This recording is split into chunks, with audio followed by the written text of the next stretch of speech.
Why does it feel none of this is enough? I'm walking around like a numb fuck, working on my writing and other stuff, but papers get thrown cause every verse sucks.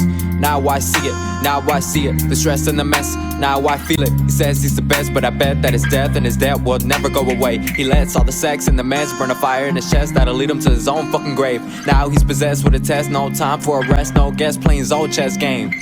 Said he wants to make a move, but he's so scared of it. But this is what you wanna do. Yeah, I'm still scared of it, cause ain't no guarantee of what I'll be if I'ma be true to me. Well, let me see the truer in you. You're blocking every single deed I see. I'm not the only one stuck in this misery, but fuck, maybe I am.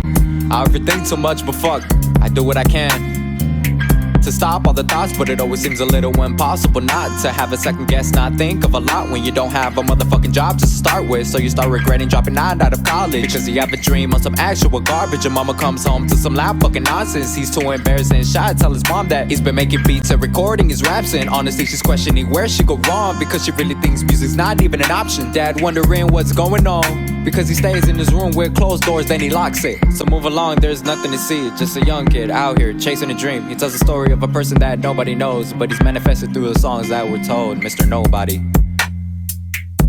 Yeah, you don't know him, Mr. Nobody. He doesn't know anybody here, Mr. Nobody. Nobody knows him either, Mr. Nobody. Mr. Nobody.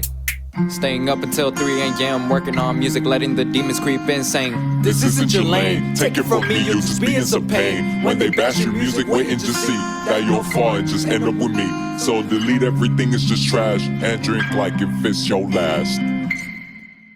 Had a conversation with a friend about family, how we grew apart, they haven't contacted me.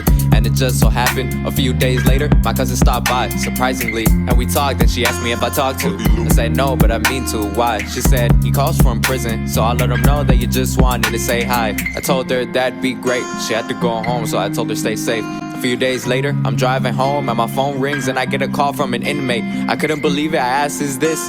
He said, yeah bro, it's me. I asked him, yo, how you been? When are you free? He said he wasn't gonna be out for another couple years or 3. And I asked him, you still talk to anybody? He said, nah, just my parents and a couple people. It's hard, but trust it ain't that lethal. Gotta stay strong, but what's up with you, Perito? I told him, yeah, man, I understand, but I'm here if you need a helping hand. Yeah, I have my number, so just call when you can. I'll help do this bullshit, and the phone call ended. So we kept talking almost every day, and I told him my plan and wanted to get away. He said, continue on what I have to do, and maybe we'll be kicking it real soon. The holidays come by and he called. He said, Mandale saludos to your fam and your mom. I told him I would and I hope that he's strong. Said, I'm sorry for spending your holidays alone. The holidays pass by and it's a new year. Talking to him, your day is almost here. He says, yeah man, but it doesn't even matter. They'll just deport me just for the matter. And he's been trying to call since then, but my money is short and I can't really spend. I just wanna say, cousin, I love you, stay strong. And I'm sorry I'm too broke to pay for a fucking phone call, Mr. Nobody. You're not helping anybody, Mr. Nobody. You ain't doing shit, Mr. Nobody.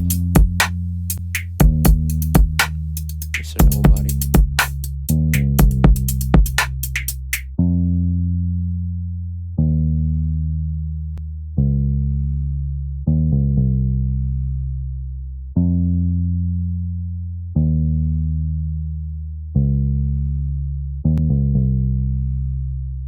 It's New Year's Eve and I'm visiting some friends. Not even grateful for the day, but grateful for them. Made my first stop and made my way inside. House filled with joy, waiting for the new year to arrive. Smiles and laughter and the warmth of joy. Sadness wasn't even around, it couldn't make a noise. Another friend stops by and we chill, talking about how we're gonna party hop and we couldn't stay still. Letting our friends know that we come by later. Just wanna visit some other friends, ain't no time greater to celebrate and take away the value of our time. To vindicate that we'll never live a happy life alive. So we drive off numbed out to the base of the songs. The feeling of the night was different, there was something wrong. As we passed by a railroad track, my friend turns to me. Hear something like the sound of a woman screaming. Not the screaming, but I did hear a sound. He said, bro, I think there's a woman laying on the ground. I said, what? He said, yeah, should we turn back around? I said, yeah, let's go and we should try to find out. So he made a U-turn and we passed by slowly. We passed by a beating woman with her eyes swollen. I said, keep an eye out for me as I go talk to her. He said, I got you, I can see you through the side mirror. As I approach her, my heart is beating fast because she's crying like if it was last breath she was ever gonna take. But I finally approached her and I told her, you're safe. She was yelling, he beat me, he punched me in the eye, he kicked me and he told me to stop crying. please call the police and then I'll be fine. But not the ambulance, tell them I'm not dying. So I quickly went to the car and grabbed my phone. My friend said, is she alright? I said, nah, they beat her. So I'm walking back, dialing 911, explaining everything what her boyfriend just done. But as I'm explaining, someone comes at the shadows. It's her boyfriend and his eyes were really shallow. I stop talking and he tells me don't believe her. I pause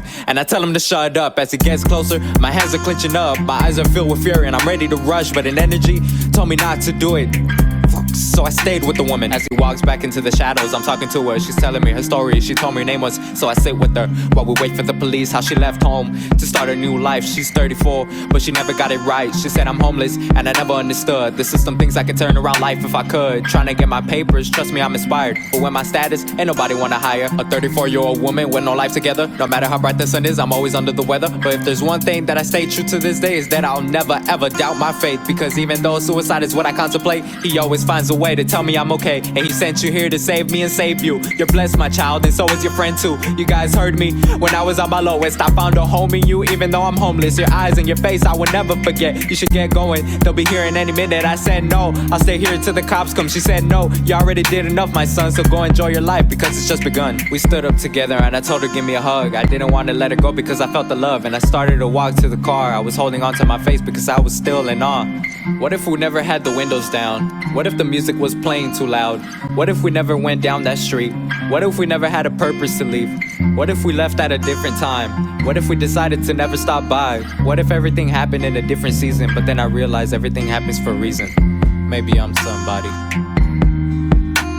Yeah, maybe I'm somebody.